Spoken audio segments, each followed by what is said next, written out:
Trilogies, anyone?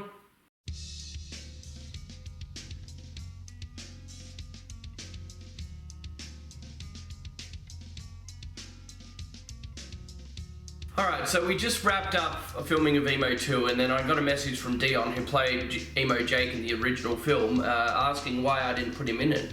And it was at that very moment where I decided, alright then, it's not just going to be 1 and 2, we're going to make a third. And honestly, it was only because of him why I even decided the third was going to happen. Like, don't get me wrong, maybe I probably would have eventually made a third one in the end, but this definitely fast-tracked it to coming out only a year later.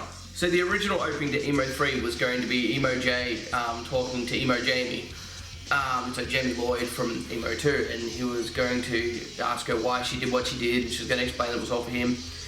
And in fear of her telling the cops what she did it for, because she was telling everyone, he persuades her to slit her own wrists and kill herself. And that was going to be the opening of Emo 3, and that was going to surface, alright, now Jake is back. And that didn't end up materialising because Eliza, who played Jamie in the second movie, moved away and couldn't meet the schedule requirements that we had for the film, so we had to scratch that whole thing out. Originally, Jamie was going to be a really big part in the third movie. And this is actually a funny one. It was an ongoing joke that I'd written in the script where Jake, to every victim, would explain why he's doing it and like what his motives were. And the idea was that by the time the movie gets to the end, he finally goes to give his motivation to John, me, and he shuts it down. But that ends up becoming a joke that becomes only a punchline without the joke build, because we filmed the scene between me and Jake fighting, mine and Dion's fight scene, the one that was shot outdoors in the daytime, that was shot before we knew Eliza wasn't coming back. And that's why he goes to give the thing and I do the whole shut the fuck up with you 10 years ago. It all started 10 years Oh, shut the fuck up with you 10 years ago. So that didn't happen. But alright, now we've got to get to the good stuff. So we start filming and we know Eliza's not going to be in it now, and the script that I had written, which might add was very detailed and was originally going to be set in multiple towns, that all got scrapped, and we're like, alright, well let's just... In the end, we made it up as we went along. We had the only difference between this Emo and Emo 1 and 2 is we had a basic idea of what our story needed, but we improvised almost everything. So let's go to scene 1. It starts off with me and MC Butters, Thomas, all in a room, drinking, talking, just, you know, airing our grievances, and it shows you that we're all very different people by the time it happens there. Nathan's the only one that actually cares about the fact that, you know, people have died, and it was 1 year anniversary. But we improvised that scene. I made it clear to Butters that in this scene, he's not to, when I escalate, he's not to escalate above, he's supposed to escalate with, but just slightly under. So like if you watch it, when I go to throw the can, and when I throw the can, he goes to throw it too, but he doesn't throw it because he like remembered halfway through, wait, it would be weird if he threw a can too, because he's not supposed to be as angry. But so that scene, in my opinion, I wish I cut that scene down a bit because it was a little bit long, and you know, things happen, and that's how that scene stayed. So next scene, alright, so Tom, alright, we got to talk about Tom. Okay, so in the second movie, his first appearance in Emo 2, we see him scale up a wall, and we're like, alright, we want to do more with that. So the idea is when he walks outside and says, I gotta let this shit out, the idea was we were going to have a full, like, 30-second montage of him just doing parkour moves over things, like, for no reason. Like, he was gonna parkour over some cars, you know, scale up a wall, jump off it, shit like that, like, you know, do a flip over a fence, like, you know, a short, like a waist-high fence. But what happened was, he had injured his wrist, so we couldn't film any of that scene. So it makes no sense now why he's like, oh, he's warming up like he's about to go do parkour, and then all of a sudden the killer's just there. Then that's why that scene went down like that. Now, we knew that we weren't going to have Dion for a lot of the shoot because he lived in a different town to us, so he could only film 2 scenes. And we had to use those scenes wisely. Now the idea was he was going to be filming a main scene with Eliza, and then he was going to be filming his end scene. But in this case, so as I move forward, we had to have Butters basically play Emo. He had to play Emo Jake in the scene when Thomas gets killed. And that's the main reason why he never takes his mask off, is because it's actually Butters. In fact, if you freeze frame on a certain point, you can actually see Butters' king tattoo on his wrist. So it makes it very obvious that it's him. And he just moves differently to the way that Emo Jake does.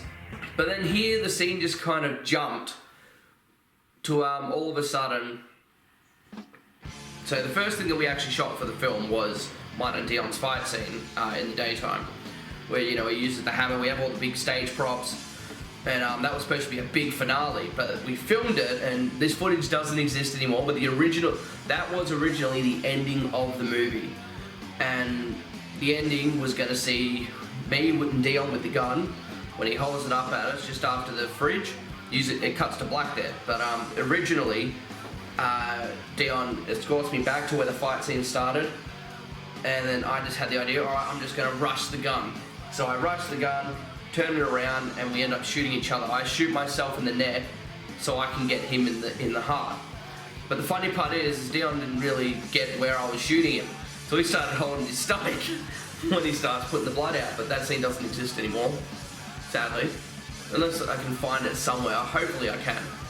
But so that was originally where it ended, and I was like, well, Emo 3 is 14 minutes long, and I was like, and really anticlimactic, because like Butters' death, in my opinion, was the best scene in the movie, because we have, you know, I've just finished rescuing him, only for me to pull him in front of me as a human shield so I don't get shot in the head. But it's actually kind of funny if you look carefully. When Butters gets captured, he's got a neck brace on and an arm brace. He's got all this stuff to make him look real crippled.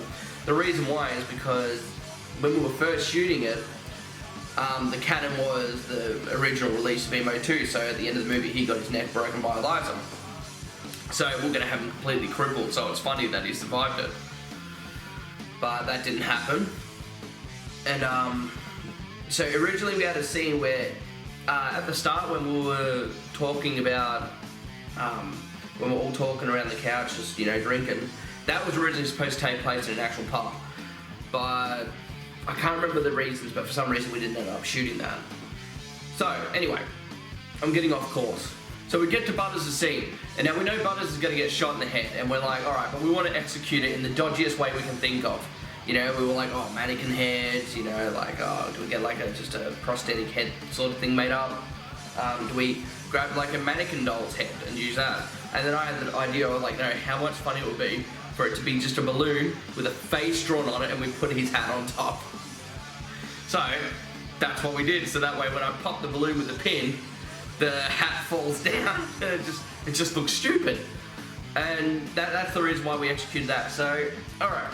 So I get back to the editing booth and I cut the whole film together, and then I realised, holy shit, it's only a 10-minute movie. So we got to shoot more scenes, because this is, and after watching it, I actually found it worse than Emo 2. Like, it was bad, like not good. I loved the fight scenes, but the story was very inconsistent. So I needed to glue some pieces together. So enter Victor. Alright, so we have the idea of the reason why Emo's body shape keeps changing is because it's not the only one. So we have this person, Victor, played by myself, and it is the twin brother of John Mason. So it is Victor Mason. And the funny part is, my voice when I have the mask on is completely different to the voice that I use when I take it off. But, and using the Saw music was just like, we're making fun of Saw on all of its stupid reveals that made no sense. But that scene was completely improvised.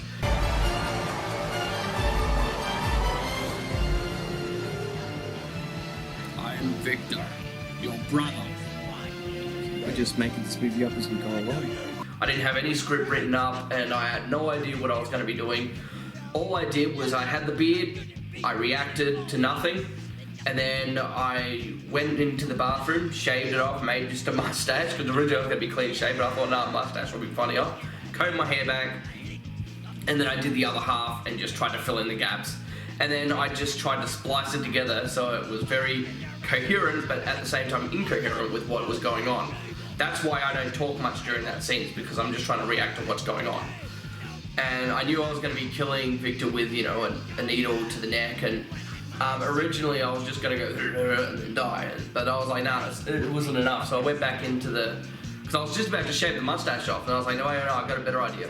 So I went, and the way I did it was I sipped some beer, you know, kind of moved around my mouth so it frothed up, and that's how I made the foam when he just spurts out the foam from dying. But that's how that scene was shot, and that was the reason of that scene being shot, was to bridge that it wasn't the ending yet. So Dion had captured me, left me for Victor, and that was the idea to keep it going forward for a final scene. Because I wanted to clock it in at around 30 minutes. And we shot a few other bits and pieces of scenes here and there, and then we shoot the scene where I have a fight scene with Dion in the dark. And in my opinion, it's my favourite thing I've ever filmed. But the idea there was, you know, we'd have 2 cameras set up, you know, we got Cockroach coming back to film, which he's never, coming back to film doesn't make sense, he's never filmed one, but he was, when I used to do my Nidiot videos, he was very involved with the filming. He was almost my Joe for arms. So, we get there, and then we find out that the camera I was going to be borrowing was flat, and the charger was missing, and there was no SD card. I brought an SD card, but with no charger, we only have one camera to shoot that entire fight scene, so that made that fight scene take literally twice as long. We shot that fight scene from 9 o'clock at night till about 11:30. Like 2.5 hours, like the time we shot that like was literally twice as long as it took us to shoot the first fight scene. And there was less in it. But, so we're filming that fight scene, and then all of a sudden we have this idea of like, alright, well my folks had had Domino's that night, because we filmed that at my folks' place. And we're like, how funny would it be if like, right before he goes to kill me, the doorbell rings? Because like, that's never happened in movies. And like, the other thing that I get there is like, how did he hear the doorbell? Because it was inside. But anyway, so the doorbell rings and he answers it looking so shady. Like, the fact that pizza dude didn't call the cops, like, it's the funniest shit ever. By that, might add, the pizza guy is played by Cockroach. And fucking like, how he just awkwardly hands the pizza, like he pays for the pizza, shuts the door, and then just drops it and leaves. Like that is probably, when it comes to like the flavor of emo, in the entire third movie, that is the most emo thing, like in the sense of like, that feels like it fits perfectly with emo too. The fact that the killer answers the door, pays for the pizza, picks it up, looks at it, drops it, walks off. But it was really hard to film that scene, man, because like, the funny part is, I wanted to make it look like some time had passed, and I wanted to look like shit. So I wanted to look like, you know, I'm really hiding out, like I'm not going out in public much. So what we did was, I got my father to cut my hair. So it didn't look professional. I wanted it to look like John had cut his own hair. So we got him to cut his hair, and it's this shitty bowl cut, but it's like really short hair, so like it looks ridiculous. But that's really funny. But so we filmed that fight scene. You know, I kill Jake, and you know, the movie wraps up. But like, I was thinking to myself, why am I just randomly walking outside now? Because that now makes no sense. It cuts from me to, oh, I've got to get out of here, fade to black, to me just walking outside. I was like, I need to film an extra scene. So we had gone from Horsham, that's where we shot the final scene, was in Horsham, and we came back to Nil, and I was like, oh shit, how are we going to do this? So I was like, well, I've never shot a scene in my lounge room before, so continuity-wise, it makes sense. So I'm actually in 2 different towns in that one house. So in the scene where you see me sipping on the beer, watching TV, that is actually me in my house in Nil. But then when I go outside, I'm actually in Horsham at my folks' house, which is where it was the perfect spot to film final fight scenes. It looked like a hideout house. A little bit of trivia, I'm watching Haggard, which is the movie that inspired me to make films, to make short films. So just, that's a little nod to Joe Francis and Ben Margera there. That's why I'm watching Haggard at that time of all the movies. And the scene that made me just like laugh hysterically playing the Field of Dicks. But now I was like, alright, well I've killed Jake, I need an ending. Because I don't just want to end with end credits after that, because originally that's what I was going to do. I was like, well what would be the logical thing to end the trilogy? But leave it opening in case I decide to make another one. And then I click all this shit that's happened to John from 2007, 2017, then 2018. Like, it only makes sense that I've just mentally snapped. So the idea was that I have now become the serial killer. So we had my wife play the lady that owned the house, which is in case you don't know, the one that gets killed in the second movie at the start, the blonde. Stacy was the name of the movie. And then the idea is I go into a house and I take her child.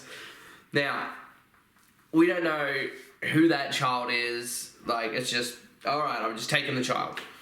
So, that is how we ended Emo 3. Anyway, cheers. JD out.